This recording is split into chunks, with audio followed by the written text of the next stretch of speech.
medyo fresh ko ngayon. Ay, hindi, mainit na pala. Okay, so anyway, before we begin, let us pray.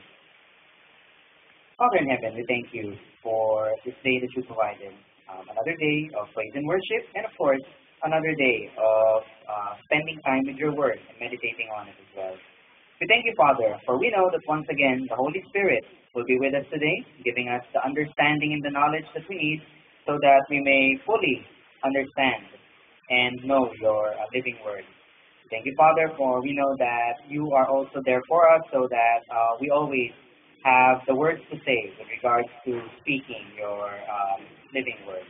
Thank you, Father, for your goodness, for your grace, and we thank you for the truth that we can always count on in your living word. Love you, Father. We honor you and praise you in Jesus' name. Amen. Okay. So, kung nabalitaan nyo na ang mga churches all over the world ay nag-a-advance na, nag-i-improve na. Nabalitaan ko recently na ang pinakamalaking Protestant denomination sa States, Presbyterian Church USA, ay nag-evolve na rin. Sila ay nag-a-allow na ng gay marriages. So, isipin natin na sila yung pinakamalaking denomination ng mga Protestant, diba? So, ang dami nilang na doon. So, but anyway, sa kanila daw ay okay na magpakasal ang mga gays and lesbians. So, yun na, na-improve na for the word. Hindi pala improve dapat ang word lang. So anyway, yun nga. Kaya nga, all the more, it's very important nga na tayo ay talagang alam talaga natin yung salita ng Diyos. Kasi as we can see, kapag tumitingin tayo all around us, kahit ang mga pinapaniwalaan natin ng mga talagang churches na naninindigan daw sa salita, minsan sila pa yung hindi pa rin talaga alam ng salita. Kaya nga, it's very important that we always focus on the word kasi parang kita mo yung itong mga churches na to na you would think na dapat sila yung unang-una mong maka-count on na hindi maguguluhan sa salita ng Diyos, na hindi na lang basta-basta makikiayon sa ginagawa ng mundo. Pero yes, here we are. Ayan na, diba? So, pero syempre, mas malaki pa rin ang population naman. Hindi naman natin kailangan malungkot kasi mas malaki pa rin naman ang population ng mga Christians na hindi pa of course naniniwala na pwedeng gawin ang mga homosexual marriages. Pero nonetheless, diba, nakikita natin na slowly meron ng mga simbahan na nag-degrade at sumusunod na sa mga sinasabi ng mundo, basically. Diba, parang nakikiayon na, para syempre maka-attract din sila siguro ng mga tao. Parang okay lang kayo dito, tanggap namin kayo. Pwede naman natin tanggapin yung tao wag lang yung kasalanan nila. Okay. So, yes. Let us read our first verse. So, ito isa sa mga masasabi kong isa siya sa mga laging naririnig na kino-quote. Minsan kahit ang mga walang alam sa Bible, alam tong verse na to eh. Let's go to Matthew 7 and let's go to verse 1. Matthew 7 na.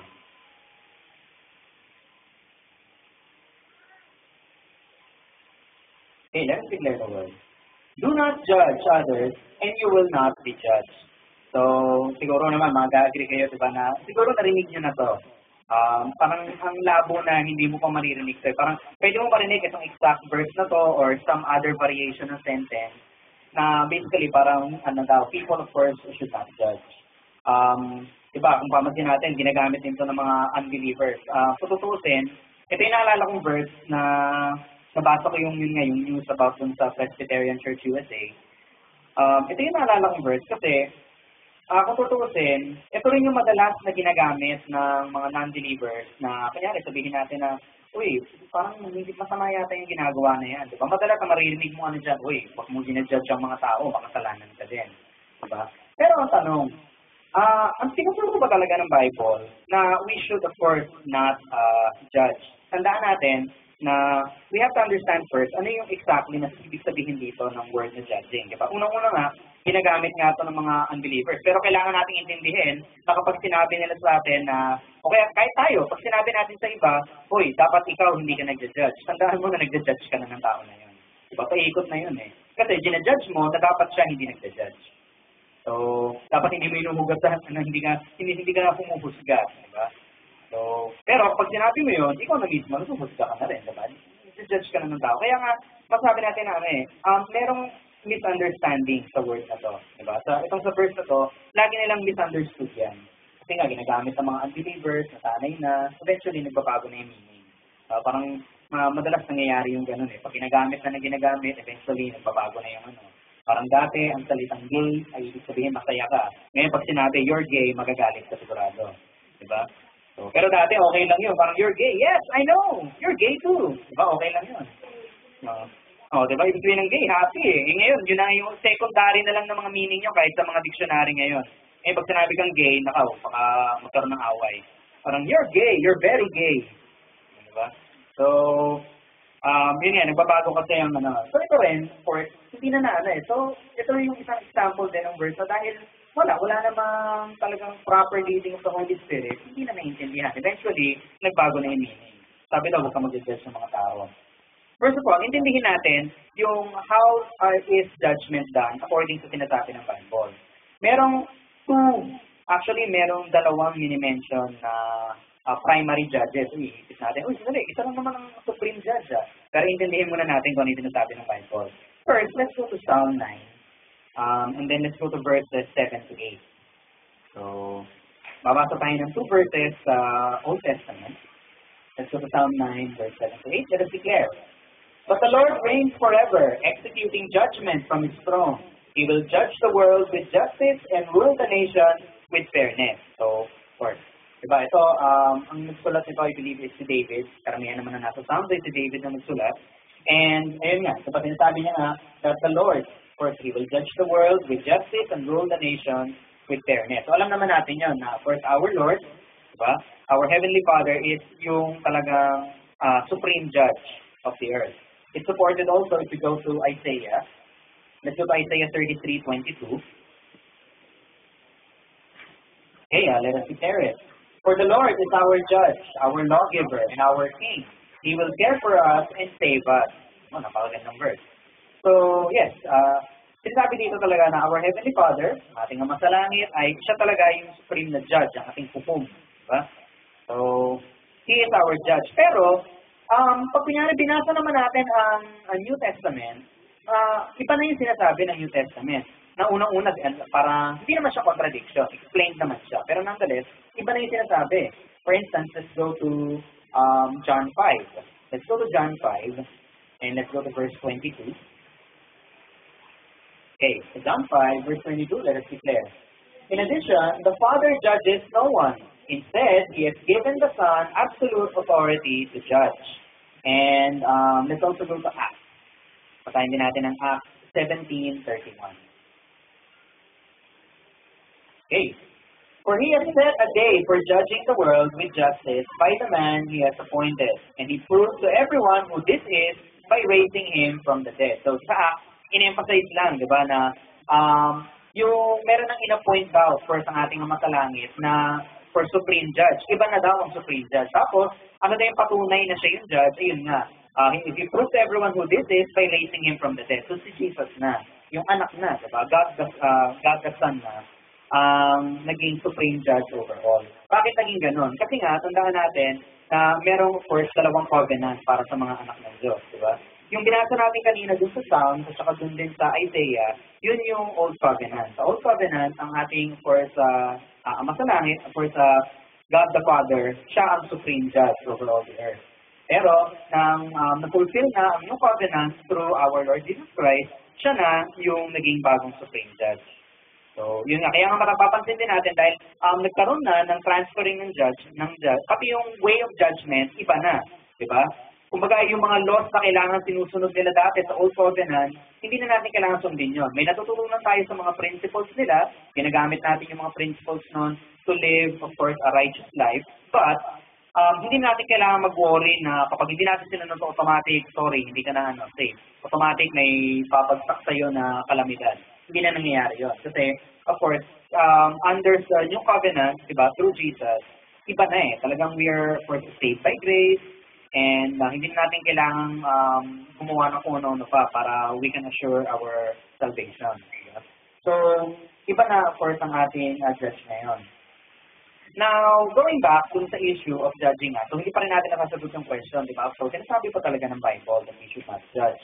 Kasi nga, ito nga paboritong gamitin eh. Tandaan natin na dapat hindi tayo, dapat naiintindihan natin every time na ginagamit ng mga unbelievers, yung mga hindi naman Kristiyano, yung mga hindi naman into the Word, dapat naiintindihan natin kung pag ginagamit nila ang salita ng Diyos, kasi pwede rin tayo kasing maloko kapag hindi natin naiintindihan yan. Diba? Kaya nga kailangan nga, we always need to meditate on the Word, diba? Through, of course, the assistance of the Holy Spirit.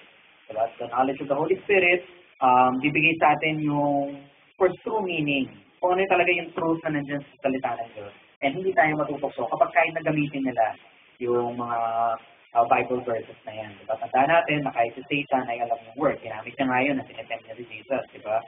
So, if we go back to Matthew 7, this time, basahin natin yung buong context ng, yun nga, yung you should not judge. Let's go to Matthew 7. This time, let's read verse 1 all the way to 5. Okay, let us declare. Do not judge others, and you will not be judged, for you will be treated as you treat others. The standard you use in judging is the standard by which you will be judged. Tigil muna tayo dyan. So, yun nga, di ba? Papansin natin na kapag ito yung madalas na nagiging problem eh. Kapag ginagamit ang isang part ng Bible para, let's say, i-declare ang isang kamalian, di ba? Para i-defend ng kasalanan, gano'n. Madalas, nangyayari yun, ginagamit nila yung verse sa Bible, pero hindi nila ginagamit yung buong context, di ba? Tandaan nga natin na lagi natin ini-emphasize na huwag na natin babasahin ang isang part lang ng Bible, di ba? Kasi ang only way para mapatunayan kung totoo yung sinasabi ng Bible ay yung Bible din. Ibig sabihin, kapag sinabi sa isang part ng Bible na ganito ang dapat mangyari, you can expect na sa ibang part ng Bible, confirmed din. Kaya kailangan nga we have knowledge of itong Bible na ito eh. Diba? Dapat hindi natin binabasa ito lang. Kailangan binabasa natin yan completely. Para at least familiar tayo na yes, the promise is stated here, pero the promise is also stated here, diba? Para meron tayong idea. Hindi tayo of course maloloko. Alam natin na the Bible really states this. At saka, naiintindihan natin yung true meaning ng mga kasi kung magpasa ka ng isang verse doon, unless basahin mo yung buong context, hindi mo maintindihan eh. Like for example, sabihin natin yung verse na siguro madaling explanation siya. Pag sinabi natin yung verse na Jesus wept, diba? Maraming pwedeng maging possible meaning yun. Unang-una, kailangan alamin mo muna bakit umiyak nga si Jesus in the first place, diba? So, pag hindi natin binasa yung buong hindi natin alam kung ano. Kaya pwede sabihin ng mga tao na memory verse pa yun, Jesus wept. Memory verse yun kung alam mo kung bakit siya umiyak, diba? So, pero malalaman mo lang yon pag binasa mo na yung buong part. So, ito nga, binabasa natin. Dito pa lang sa verse 2, may nakikita na tayo, di ba?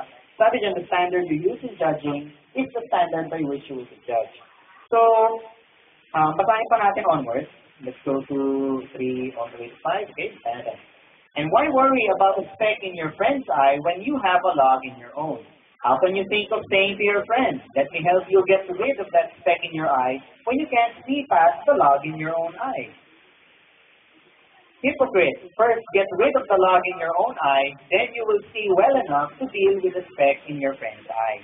So, dito makikita natin na meron talagang, of course, talagang actually sinusupport dito, diba? Dito sa unang verse, sinabi na diba, of course, don't judge lest you will be judged. Pero, kapag binasa na natin yung verses all the way up to 5, naiintindihan na natin na actually, ibang you have to understand yung exact meaning ng judging dito, yung judgment.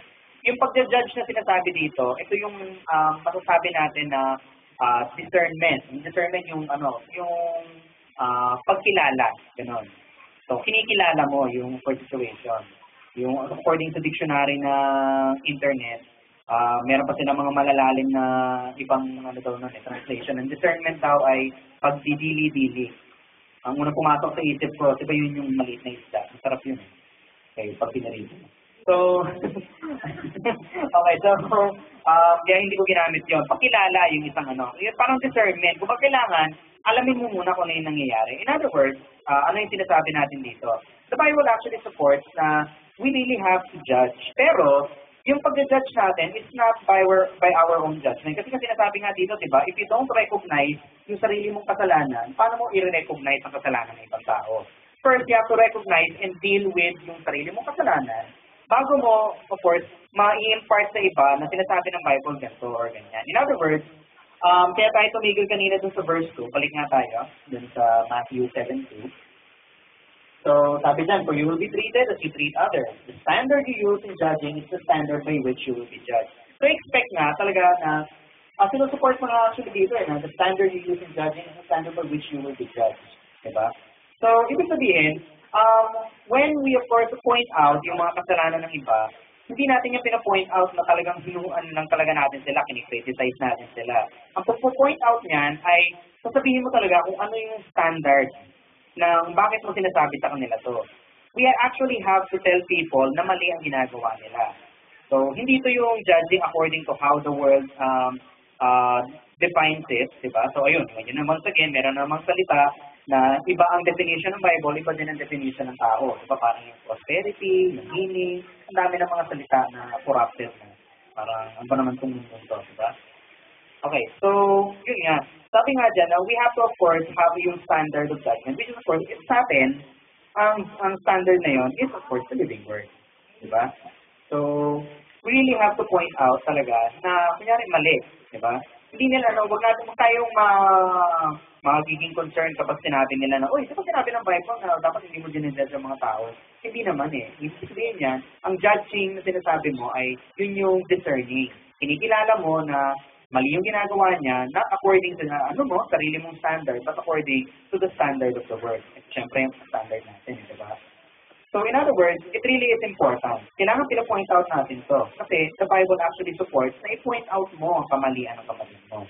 Diba? Para mako-correct. Hindi yung ipo-point out mo lang para wala lang, sabihin lang, may ginawa ko masama. Diba?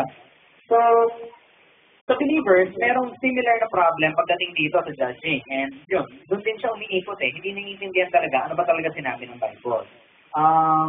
Let's read 1 Corinthians. Let's go to 1 Corinthians 1 and go to verse 10. Okay, let us declare. I appeal to you, dear brothers and sisters, by the authority of our Lord Jesus Christ, to live in harmony with each other. Let there be no divisions in church, rather be of one mind, united in thought and purpose. So, ito naman yung madalas na, ewan ko kung nakarinig na kayo ng ganitong defense, ito yung madalas na magiging defense naman kapag ikaw ay, let's say, may nakita ka na ginagawang unbiblical, yung, let's say, kapatid mo, let's say, kapatid sa first of faith, yung simbahan. Madalas na sinasabi dyan, dapat tayo ay hindi tayo divided, di ba? Dapat tayo sama-sama dyan. So, huwag nating husgahan yung isa't isa. Pero, yun nga, tama nga naman, tututusin, kasi dito pa lang, sa 1 Corinthians, meron ding other verses that support it, sinasabi na dapat we live in harmony with each other. Let there be no divisions in the church. Rather, be of one mind, united in thought and purpose. Once again, pakita natin na nandun, kailangan maintindihan natin yung context. So, ano ba talaga yung sinasabi ng list of verses na to? Hindi nga tayo dapat titigil sa pag-intindi ng the rest of the Bible. Kasi titigil dun sa isang verse lang. So, for example, dyan, rather be of one mind, united in thought and purpose. Sinasabi ng mga na, huwag tayo magiging divided. Pero yun nga eh, hindi nga tayo dapat divided kasi dapat we have to be of one mind. Ano yung mind na yun? Yung mind na led by the Holy Spirit through the Word, diba? So, okay, so paano yung tamang way, of course, so how do we go about na performing yung biblical form of judging others? Diba? Kailangan, if we're gonna do it, we have to do it the way the Bible says we have to do it. So, kailangan, ito yung magiging guide natin kung paano natin gagawin yun. The Bible, of course, is clear on how to do it. If we go back to Matthew, this time let's go to Matthew 22. And papasahin natin verses 36 all the way to 40. Okay, let us declare. Teacher, which is the most important commandment in the law of Moses? Jesus replied, you must love the Lord your God with all your heart, all your soul, and all your mind. This is the first and greatest commandment. A second is equally important. Love your neighbor as yourself. The entire law and all the demands of the prophets are based on these two commandments. So, kilala naman siya na verse, diba? Na basically, kung nagagawa mo yung dalawang bagay na yan, first loving the Lord completely, and of course, loving your neighbor as yourself, nasunod mo na yung 10 Commandments and of course, everything in it. So, yun nga, diba?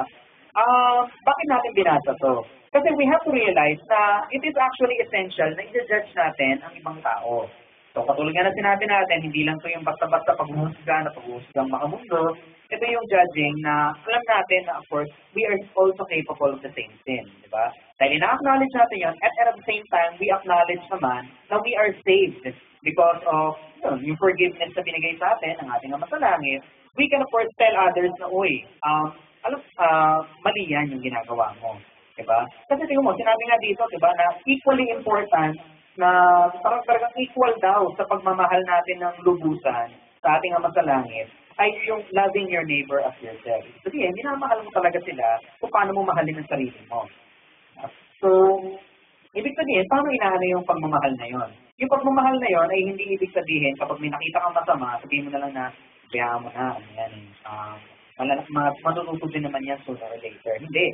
Kapag may nakita tayong mali, diba, sinasabi natin, parang yung ginagawa lang sa atin, nang tayo yung mga bata pa, or sa mga magulang, yung ginagawa niya sa mga anak, diba? Yung ginagawa, of course, kapag may mali, sinasabi na mali. Diba, actually, kung tutusin sa pananaw ng mundo, judging na yun diba? Pero tingnan mo, kailangan nga natin gawin. Di ba, sinusupport ng Bible yung fact na pag kunyari yung anak may ginagawang kailangan i-discipline. Diba? So, ibig sabihin, no, actually, Christians are ordered to judge. Huwag lang tayo mag-judge na kung paano ginagawa ng the rest of the world. We have to judge according to how the Bible says we should judge.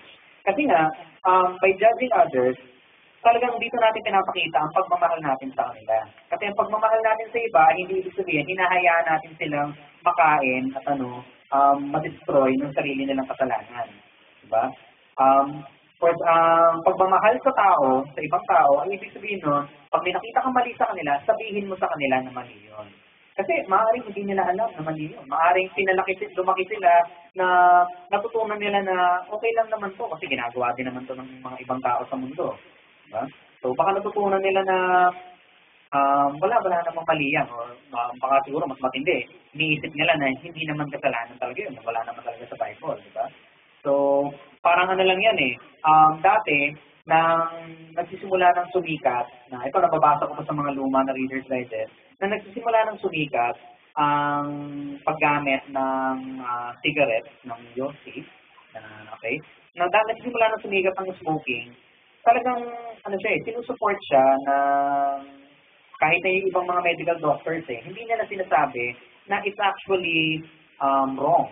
Actually, sinasabi nila na stress reliever daw yun. Up to now, naniniwala pa rin ng mga tao doon. Pero now, we know better. Di ba, alam natin na nakakamatay ang pag-iossi. Di ba? So, we know what's better now. Kaya kailangan, pino-point out natin yan Kasi maaaring ibang tao, hindi pa nila alam na mali yun. Inaisip nila na, hindi, okay lang yan. Parang, lang naman to, inaano ko lang naman to kapag stress ako. Lalo akong masistress. Masistress ka pag may cancer ka na. So, yun nga. Loving your neighbor means talaga kapag may mali sila, sabihin natin sila. Parang, uy, ikaw, masama yan. O parang, uy, alam mo ba na dapat ang minamahal mo lang, kunyari, siya ay homosexual. Diba? Alam mo ba na dapat kilalanin mo talaga kung ano talaga ang tunay na sexuality mo. Diba? Sinasabi ng Bible na lalaki at babae lang ang ginawa. So, ikaw ay technically hindi nag-exist. Hindi, wag mo namang sabihin na gano'n. Nakaka-insulto na yun. Pero, ibig sabihin mo sa kanya in a gentle way, di ba? Para sabihin natin na, uy, mali yan. Di ba? So, actually, yes. It is actually okay to judge people, but only according to standards ng Bible. Any other standard, wala na. Yun talaga, mali talaga yun. Hindi natin dapat ginagawa yun. Di ba? So, huwag na natin, pagtanggalin na natin sa isip natin, dapat hindi tayo nag-judge yung tao. Hindi. Kailangan talaga. The Bible says we have to do it kasi it is actually showing your love for others. Which is, sanabi nga doon, it is equally important doon sa greatest commandment. Diba? Which is loving the Lord our God. Let's also go to Galatians. Let's go to Galatians 6:1. Ito, makikita natin. Itong verse na ito, ina-emphasize yung point natin dito So, Galatians 6:1, let us declare, Dear brothers and sisters, if another believer is overcome by some sin, you who are godly should gently and humbly help that person back onto the right path. And be careful not to fall into the same temptation yourself. So, yun nga, diba? Sinasabi na nga dyan, diba, na kapag meron tayong nakita, diba, you who are godly should gently and humbly help that person back. Eh, paano ba tutulungan yun? Siyempre, unang-una, ipa-point out mo kung bakit mo siya tinutulungan. Hindi mo pwedeng tutulungan mo siya, hindi niya man lang nag-get. Bakit mo ako tinutulungan? Wala naman akong problema. Diba? So, point out mo, tinutulungan mo siya dahil itong ginagawa niya ay unbiblical, ay hindi to according dun sa word. Diba? So, in a way, yun. Diba? Parang yun ang exactly kung ano yung sinasabi ng mga tao na nag-judge ka. Pero sabi ng Bible, you have to do it eh. Diba? So, as long as you base yung actions mo sa Bible, expect na tama ang ginagawa mo. Kahit sabihin ng buong mundo na mali ka. Kasi, bakit ba? Sabihin ng buong mundo, ito mas mataas ko sa mundo. Diba? Ito ang authority natin. That's why huwag natin kakalimutan lagi yung first very nice verse, diba? Sa 2 Timothy. Let's go to 2 Timothy 3, 16 to 17. Most likely, nakamark na ito sa mga Bible niyo. Dahil it is a very, dinidescribe nito exactly what the Bible is for. Diba? Let us declare. All scripture is inspired by God and is useful to teach us what is true and to make us realize what is wrong in our lives. It corrects us when we are wrong and teaches us to do what is right. God uses it to prepare and equip His people to do every good work. Diba? So, tandaan natin na everything that we do, kailangan is based on what the Bible is saying. Kapag dinase natin yan dyan, kahit sabihin ng buong mundo, once again sinasabi ko, sabihin ng buong mundo mali, kung sinabi ng Bible na tama, nasa tama ka pa din. Diba? So, believe me. So, kahit sabihin ng, ba't mo ginagawa mo yan? Eh, alam mo naman na mali yan. Eh, sinabi ng Bible, tama yun eh. Eh, sino ba susundin mo, diba? Sundin mo yung Bible. So, it's another example of talagang, kung ang buong mundo dito pumupunta, pero sinasabi ng Bible, dito ka. Diba? Pumunta ka dito sa opposite direction. So, pabayaan mo sila. Or better yet, kumbinsihin mo sila na sumama sa'yo. So, yes, we have to of course be able, kailangan matutunan natin na mag-judge biblically, mag-judge both mga believers, mga non-believers, kasi this is one of the best ways of showing ang ating pagmamahal sa kanila, which is according to Jesus, it's equal, diba? It is equally important. So, sabi din natin na greatest commandment din siya. Kasi equal nga siya sa loving the Lord your God with all your heart, diba? With all your soul, with all your strength, with all, ng lahat ng with all your. So, yes, that's what we must do. And, okay, we will also, of course, bago ako umalis dito sa, and before we continue, just a quick reminder bago ako mag-pray, we are also going to be studying ang statement of faith ng ating church. I will explain later on. But in the meantime, let us pray. Father in heaven, we thank you for the truth in your living word. We thank you, Father, for once again, the Holy Spirit has given us the knowledge and the understanding so that as a result, we have learned that it is actually a command of the Bible to judge, but only to judge for the way that you have told us to judge.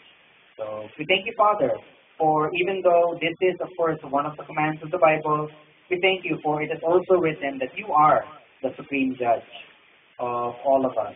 So in the end, we will, of course, still face you. We thank you, Father, for teaching us the truth in your living word. Father, once again, we pray for those of us here who have not yet accepted you as their Heavenly Father, as their Lord and Savior. For us, we pray and we declare that we accept you completely into our lives. We accept you, God the Father, God the Son, and God the Holy Spirit completely into our lives. We repent of our sins, and we henceforth declare that you are our Father, and that we are your children, and that we are your heirs. And also, of course, we declare that we will, of course, go back to your living word according to your command in the event that we have strayed from our faith. We thank you, Father, for you're always there to accept your children whenever we, of course, are led by the Holy Spirit to go back to you. We thank you, Father, for your goodness and your grace. We thank you for the truth, and we thank you for being our supreme judge. We love you, Father. We honor you and praise you. In Jesus' name, amen. Okay, so, yes, once again, let's go back to the statement of faith. So, bakit ba natin kailangan ng statement of faith? At diniscuss na natin ito before sa ating prayer and fasting. Okay. Tama, no? Prayer and fasting natin yun. So, yes. So, sa prayer and fasting natin kasi, unang piniresent yung ating statement of faith. Bakit tayo kailangan may statement of faith? Our statement of faith, first of all, ay ito yung siguro pinakamalapit na to na makukonsider natin as yung mga bylaw ng church. Huwag tayong mababahala, ang pinaka-bylaw natin ay ito lang, ang salita ng Diyos. Pero we have a statement of faith na supported ng salita ng Diyos kasi kailangan ito ay inaagrihan natin ito. Diba sinabi nga natin dun sa isang verse na binasa natin, we have to live in harmony, we have to be in one mind, which is, of course, according to the Word. Kailangan we agree dito sa mga biblical concepts na to na nakasulat sa statement of faith para talagang maaano talaga natin sa sarili natin na ito talaga, naniniwala talaga tayo sa salita ng Diyos. So, mas madali siyang i-explain kapag nandito na siya ayan na pala, nakalagay sa ABCD statement of faith. So, lahat ng mga nakasulat dito, kailangan lahat tayo nag-agree na maniwala sa nakasulat na ito. Okay, mag-worry, lahat ng sinusulat dito sa statement of faith natin ay based din sa salita ng Diyos, which is our ultimate na guideline. Diba? Ito talaga ang ating sinusunod. So, let's go to the first one. Of course, yung purpose ng ating statement of faith. So, in order to preserve the function and integrity of the church in its mission to proclaim the absolute truth and authority of Scripture, it is imperative that all members of the church, including volunteers, should abide by and agree to our statement of faith and conduct themselves accordingly. So, ito na yung nasasabi natin ang only na batas regarding dito. Kailangan every single member of the church, kahit na temporary lang silang tumutulong sa atin, let's say, meron tayong gagawa, may nag-volunteer, ayaw naman talaga nilang magano, nonetheless, kailangan nag-agree sila sa statement of faith. Bakit? Kasi, ito ang mga main guidelines natin based on the words na pinapaniwalaan natin at pinaninindigan natin. So, hindi lahat ng members ng church ay naninindigan dito, first tandaan natin na hindi na natin makukonsider tayo na completely one body. Kailangan we are one body in Christ. Pinasa natin din mga kanina, diba? So, okay, let us move on to dun sa mga yung mga naka-point out, mga pointers ng ating statement of faith. So, dalawa lang ang section nito. Let's go to the basics, section 1. Ang unang-una, let us all read. The doctrines of Creator and creation cannot ultimately be divorced from the gospel of Jesus Christ. Ito ang isa sa mga unang-una natin kailangan panindigan na kahit anong doctrine na basahin natin, kahit sabihin natin, ano yung mga doctrines to? Kahit sabihin natin na magbabasa tayo ng ibang bagay, mga science book, mga history book, lahat yan ay connected pa rin sa Bible. So kung naman sabihin nun, dapat hindi natin hinihiwalay ang, of course, knowledge of the Word. Kaya nga, the doctrine of Creator and creation cannot ultimately be divorced from the gospel of Jesus Christ. Kung naman ang sabihin ng ibang tao about sa history ng mundo, history ng tao, kung hindi naman yon connected sa doctrine of Creator and creation na sinasabi ng Bible, hindi dapat natin pinapaniwalaan yan. So, ang pagde-declare natin ito, ng salita na to, means na talagang kung ano man ang marinig natin, ang word muna, ang una. Okay? So, let's go to the next one. Let us declare. The 66 books of the Bible are the written word of God. The Bible is divinely inspired and inerrant throughout. Its assertions are factually true in all the original autographs. It is the supreme authority in everything it teaches. Its authority is not limited to spiritual, religious, or redemptive themes, but includes its assertions in such fields as history and science. So, sinusupport lang ito yung unang pointer, di ba? So, tandaan natin na dapat i-declare talaga natin na dapat naniniwala tayo na all 66 books ng Bible ay yan, of course, ang salita ng Diyos. It is, of course, without error. So, maaaring magkaroon tayo ng mga ibang way of ng pagkakasabi, depende sa version ng Bible, pero nonetheless, ang original na Word of God is without error. Pwedeng iba lang ng sense ng konti yung sentence. Diba? Dahil of course, iba-iba yung mga versions ng Bible, pero tandaan natin na walang kamalian sa Bible. And yun nga, you also have to believe na lahat yan ay, of course, supreme authority in everything that it teaches, and hindi lang siya limited sa religion. Kasama din yan yung mga things of history and science. Tandaan natin na lahat ng knowledge sa mundo ay nanggaling din sa salita ng Diyos. Why? Kasi, of course, diba nga ano ba ang salita ng Diyos? Ito rin mismo ang ating Diyos, ang ating Ama sa langit. And ano ang isang person niya? The Holy Spirit. Ano ang ginagawa ng Holy Spirit? It gives us knowledge. Diba?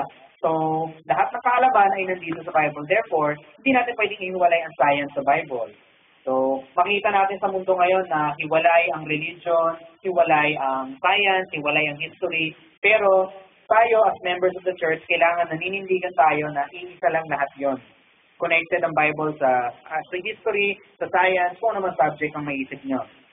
So, it's always connected. Okay, let's go to the next one. The final guide to the interpretation of Scripture is Scripture itself. Manindigan din tayo na kung paano natin i-explain ang Bible, ang pinaka-final na guide natin ay ang Bible pa rin. Ang highest authority, dahil wala na nakakataas doon, expect na yun lang din ang gagamitin mo, diba? Parang you use the Bible to defend the Bible. So, kapag sinishare mo sa iba yung salita ng Diyos, ang gagamitin mo para i-defend yung mga sinasabi mo, salita ng Diyos din. Diba? So, sinusupport ng Bible ang sarili niya. So, hindi natin kailangan mag-worry doon. Huwag tayo yung ginagamit natin ng magagawa tayo ng Bible verse, pero ang pang-support natin, ibang libro na sinulat lang naman ng tao. So, ano yun? Ang sumusupport doon sa highest authority, mas mababang authority. Hindi pwede yun. Diba? So, ang only way para ma-defend ang highest authority ay yun lang din ang gagamitin mo. So, kailangan naninindigan tayo na wala tayong ibang gagamitin para intindihin ang Bible, kundi ang Bible lang. The Holy Spirit naman will teach us. Okay, let's go to the next one. The account of origins presented in Genesis is a simple but factual presentation of actual events and therefore provides a reliable framework for scientific research into the question of the origin and history of life, mankind, the earth, and the universe. So, kailangan tayo naninindigan na kung paano sinabi sa Book of Genesis kung paano na-create ang mundo, ang mga hayop, ang mga halaman, ang mga tao, yun talaga ay all totoo. Bakit tayo kailangan manindigan? Kasi siguro naman lahat tayo nakapag-aral na ng science sa school and hindi yun ang tinuturo madalas ng science. Diba? More or less, kung tinuturo ng science teacher sa school na napuntahan nyo ay kung paano sinabi sa Genesis, mapalad talaga tayo. Blessed talaga kayo nun. Diba? Kasi ang science ngayon, tinuturo na, of course, millions of years old na ang ating universe. Actually, billions na ang tanda ng ating universe, ang ating mundo. And yun nga, at million-million na years ang tinagal bago nabuo ang mga halaman, ang mga tao. So, hindi ganun ang sinasabi ng Bible. Kailangan nininig tayo kung paano sinabi ng Bible na buo ang lahat, ganun talaga ang nangyari. Bakit kailangan natin manindigan dyan? Pag hindi mo kaya paniwalaan yun, hindi ko kayang maniwala kapag sinabi mo na naniniwala ka, na niligtas ka, of course, si Jesus. Bakit? Kasi, ang pwede lang iligtas, of course, si Jesus, ay yung mga descendants ni Adam. Sinasabi sa Bible yun Diba? Dahil nga galing sa isang tao lang, kay Adan, diba? Kay Adam, nanggaling sa kanya ang kasalanan, lahat ng of course nanggaling sa kanya ay makasalanan. Therefore, ang mga ililigtas ni Jesus ay of course dahil ano din siya Dahil siya nga yung last Adam, ang kaya niyang iligtas lahat ng mga nanggaling kay Adam. Kaya tinuturo ng science ay nag-evolve ang iba't ibang mga klase ng mga ancestor na parang unggoy ang itsura. Diba? Hindi naman exactly unggoy ang tinuturo nila. Pero parang may pagka-unggoy, nag-evolve, naging tao, meron namang ibang lugar, ganun din na nangyari. So, iba-iba ang pinanggalingan ng tao. Kung ganun, sino doon ang pwedeng iligtas? Itong part lang na to. Silang lahat wala na, impyerno na pag namatay. Diba? Hindi pwede magulo. The Bible does not teach that. So, therefore, kailangan manindigan pa lang tayo na sa Genesis pa lang, totoo na ang sinasabi. So, kapag kaya natin maniwala doon, madali na paniwalaan the rest of the Bible. So, okay, let's go to the next one. The Great Flood. Let's declare. The Great Flood of Genesis was an actual historic event, worldwide or global in its extent and effect. So yan, kailangan din natin maniwala na nangyari talaga doon sa first historical account ni Noah. Diba? Sinabi, nagbaha sa buong mundo, nangyari yun. Ngayon, ang tinuturo ng science, imposible daw, hindi ba pwedeng mangyari yun? Parang hindi pwedeng mangyari, mas marami kaya tubig sa mundong to kaysa sa lupa. Diba? So, hindi mo ba, doon pa lang hindi mo pa rin kaya maniwala na ano. Tsaka tandaan natin na complicated kapag in-explain ko ba yung science, yung geology doon. Pero, ang mga matataas sa bundok natin, hindi matataas dati. Tandaan natin yun. Ang reason kung bakit nagkaroon ng mga bundok na matataas ay dahil sa pagkakagulo ng lupa, dahil nga doon sa baha naman. So therefore, nangyari yung baha. Mga scientists ngayon nakakatawa Kaya nilang maniwala na nagkaroon daw ng baha sa buong mundo sa Mars. Oo. So sinasabi ng scientists, parang sa Mars daw, bumaha daw, dati daw, nagkaroon ng baha doon sa Mars. Buong planetang Mars daw natakpan. Kaya nilang maniwala na nangyari yun. Sa Earth, hindi. Imposible daw yun. Oo, kasi sa Mars, marami kang nakikita ng tubig So, dito, wala namang tubig dito Parang babaha ng buong mundo. Imposible. So, yun nga, kalokohan, di ba? Pero kaya kailangan, manindigan tayo. Sinabi ng Bible nangyari to, hindi. Actually, kaya nga, Kaya kami rainbow Yun nga di ba? Sinabi din ng na yun ang reason kung bakit may rainbow in the first place. Okay, let us move forward. The special creation of Adam, the first man, and Eve, the first woman, and their subsequent fall into sin is the basis for the necessity of salvation for mankind, di ba? Ito rin, yun nga. Di ba? Kailangan nanindigan tayo na totoo talaga nangyari to, yung historical account ni Adam at saka ni Eve. Kasi kung hindi naman yun nga kasi ang basis ng necessity Ang ililigtas lang ng of course, ng pagkamatay at pagkabuhay ng of course, ang ating Ama sa Langit, si Jesus, ay yung mga, nagkaroon ng kasalanan dahil kay Eva at kay Adan. So, kung hindi totoo to, sino maliligtas? Diba? Wala. Ano pa sila ng Bible na to? So, yun nga. Kailangan naninindigan tayo na ito ay totoo din. Okay, next. Okay, let us declare. Death, both physical and spiritual, and bloodshed entered into this world subsequent to and as a direct consequence of man's sin. Kailangan natin matindigan na ito ay hindi ginawa ng Diyos. Ang kamatayan ay hindi ginawa ng Diyos. Hindi rin, of course, ginawa ng Diyos ang bloodshed. Of course, ang basically, yung mga nakita natin, ang pamatayan, yung mga pagpatay ng mga tao, hindi kasama yan sa creation. Ito ay dahil lang sa fall of man. Dahil nga sa kasalanan, so in other words, si Satan ang first pinaka-promotor niya. Diba? So, kaya kasi meron pa rin mga tao na naniniwala na of course, si Lord ang kumuha dyan. Parang sinabi nila na si Lord na nagbigay ng kamatayan sa tao na yan. Hindi. Hindi kasama yun. Sinasabi din, di ba, pabalik tayo sa science. Sinasabi ng mga scientists na bago nagkaroon ng tao, nabuhay ang mga dinosaur pero namatay na sila lahat. So, ibig sabihin, bago pa nagkaroon ng tao, bago pa kay Eva at Adan, may kamatayan na. So, therefore, ano yun? Ibig sabihin, ginawa ni Lord ng kamatayan? Hindi. Sabi ng Bible, hindi. Diba? Kaya kailangan, kung sinabi dito, ito paniwalaan natin. Kung tayo maniwala basta sa mga tao, kahit na may PhD na yan, ay hindi ibig sabihin matalino na yan. Okay, let us continue. Okay, and for section 2, ang theology natin. Okay, so let us declare. The Godhead is triune. One God, three persons. God the Father, God the Son, and God the Holy Spirit. So, madaling intindihin. Hindi naman lang masyadong i-explain, di ba? We, of course, isa lang ang ating Diyos, pero meron siyang three persons. Hindi siya three gods. So, yung mga ignoranting mga tao sa mundo, ganun na sinasabi. Sige, let's go. Okay, all mankind are sinners, inherently from Adam and individually by choice, and are therefore subject to God's wrath and condemnation. Lahat tayo ng kasalanan. Madali rin intindihin, di ba? Kailangan naniniwala tayo dyan. Okay? Okay, freedom from the penalty and power of sin is available to man only through the sacrificial death and shed blood of Jesus Christ and His complete and bodily resurrection from the dead. So, kailangan, of course, naninindigan tayo na ito lang ang only way para maligtas tayo. And, kailangan, in addition, naniniwala tayo na nabuhay nga ulit si Jesus. Diba? Kasi tandaan natin, marami din mga tao dito sa mundong to na naniniwala na tao lang talaga siya. So, therefore, kung tao siya, imposible na nabuhay siya. Kung namatay siya, wala na, patay na. So, pero, no. Hindi yun na sinasabi ng Bible. Once again, authority ng Bible ang una. Okay? Let's continue. The Holy Spirit enables the sinner to repent and believe in Jesus Christ and lives and works in each believer to produce the fruits of righteousness. I-declare na natin to, di ba? Ano ba mga fruits of the Holy Spirit? Yung mga nai-enjoy natin lagi, ang healing, ang prosperity, so on and so forth. Di ba?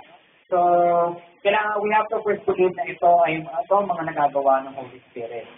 Sinasabi din ng Bible na, of course. Let's continue. Salvation is a gift received by faith alone in Christ alone and expressed in the individual's repentance, recognition of the death of Christ as full payment for sin, and acceptance of the risen Christ as Savior, Lord, and God. So, yun. I-describe niya na ang buong process ng pagiging tunay na Kristiyano. So, kailangan, alam talaga natin yan, and naninindigan tayo na ito lang ang only way para maligtas. Okay? Continue. Okay, all things necessary for our salvation are expressly set down in Scripture. So once again, lahat na ng kailangan mo para maligtas, nandito. Ano ba ang description ng simbahan natin pagdating sa pagkakaligtas? Hindi lang yung ligtas na kapag namatay ka, pumunta ka sa langit. Dito pa lang sa mundo, ligtas ka kasi, diba? Victory nga ligtas ka. Yung pwede tawagin dito sa mundo na ligtas ka kung ikaw ay namamatay na sa sakit at naghihirap at the same time, diba? At hindi ka pa secure, na maya ka ninanakawan ng mga tao, so wala ka man lang protection from the Lord. Hindi ligtas yun. Diba? Ligtas tayo both dito sa mundo na to, and ligtas din tayo sa susunod. So, okay. Right? Jesus Christ was conceived by the Holy Spirit and born of the Virgin Mary. So, yun. Okay? So, totoo yun, manindigan. That is, okay, next. Jesus Christ rose bodily from the dead, ascended to heaven, and is currently seated at the right hand of God the Father, and shall return in person to this earth as judge of the living and the dead. So, kailangan maniwala tayo na yes, namatay siya, nabuhay siya, pumunta siya sa langit, babalik din siya. Okay? So, alright. Satan is the personal spiritual adversary of both God and mankind. So, tandaan natin, ang kalaban lang natin dito, ultimately, ay si Satanas. Diba? Si Satan lang. Huwag natin, of course, inisipin na even for once na kinalaban tayo ni Lord, na kinontra tayo, of course, ni Lord. So, anytime na may negative na ano yan, ang ultimate na connection niyan ay si Satan pa rin.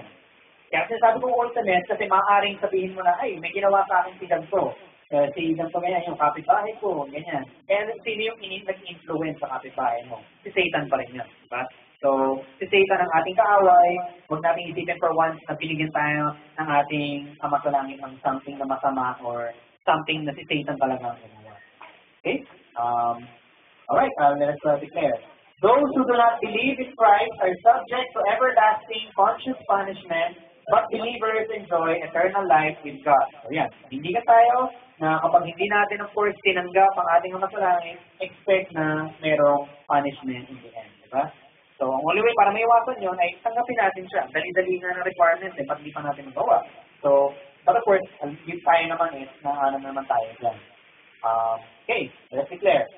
It is the duty of Christians to attend a local Bible-believing church as portrayed in the New Testament. So once again, ito in-emphasize ko na to before doon sa prayer and fasting, in-emphasize ko na to last Sunday.